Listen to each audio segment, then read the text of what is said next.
محبت ہر انسان کی ضرورت ہے، اور شوہر کی محبت کے لیے ہر بیوی پریشان بھی ہوتی ہے، اس کی چاہت بھی ہوتی ہے، اس کے لیے اس کی ایفرٹ بھی ہوتی ہے۔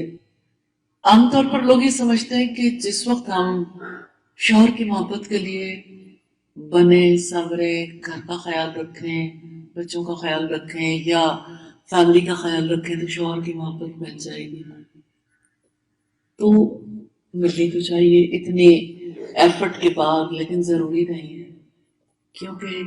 کوئی اپنے دل کی محبت کا مالک نہیں ہے، نہ کوئی دوسرے کی محبت وین کر سکتا، نہ کوئی کسی کو محبت دے سکتا ہے۔ اسی لیے سورہ الفرقان میں رب العزت نے فرمایا والذین یقولون، رحمان کے بندوں کے بارے میں کہ وہ کہتے ہیں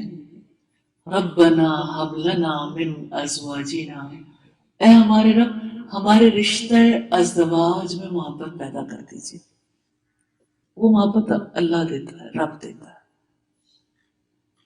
یہ اللہ کے اختیار میں ہے۔ ہم بلیور ضرور ہیں، لیکن ہمارے کانسیپٹس میں، ہمارے پیچھے جو اللہ پاک پر ایک ہمارا ایمان ہے، یقین ہے، اس میں کہیں کانسیپٹ بلڈنگ میں پرابلم ہے۔ اسی وجہ سے دنیا میں ہم پھر جو کچھ لوگ کہتے ہیں اس پر بلیو کر کے ہم ایک مخصوص مائنڈ سیٹ کے ساتھ چلتے رہتے ہیں۔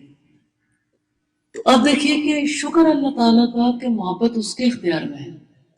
محبت وہ دلوں کے اندر ڈالتا ہے، اس لیے جہانوں کے بادشاہ سے،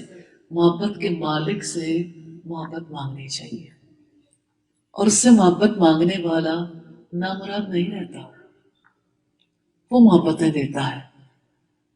اور وہ دیتے ہوئے کبھی گھبراتا نہیں ہے، کیونکہ اس کے دونوں ہاتھ کھلے ہوئے ہیں، وہ جو کچھ بھی عطا کر دے اس کے خزانوں میں کمی نہیں آتی، تو یہ تو اس کی رحمت ہے، وہ بے شمار اور بے پناہ دے سکتا ہے۔ اس لیے اس دعا کو اپنی روٹین میں شامل کر لیں، ربنا ہب لنا من ازواجنا وذریاتنا قرۃ اعین، اے ہمارے رب ہمارے رشتہ ازدواج میں محبت پیدا کر دے، اور ہمارے بچوں کو بھی ہماری آنکھوں کی ٹھنڈک بنا دینا، وجعلنا للمتقین اماما، اور ہمیں متقیوں کا امام بنا دیجئے، لیڈر، یعنی ہم تقوی میں لیڈ کرنے والے بن جائیں۔ آپ امیجن کریں نکاح کے آغاز میں بھی جس کا مطالبہ ہے وہ تقوی ہے، اور دعا جو سکھائی وہ بھی یہ، آپ یہ دعا کرو کہ ہمیں متقیوں کا امام بنا دے، یعنی وہ جو اللہ سے ثواب کی امید رکھ کر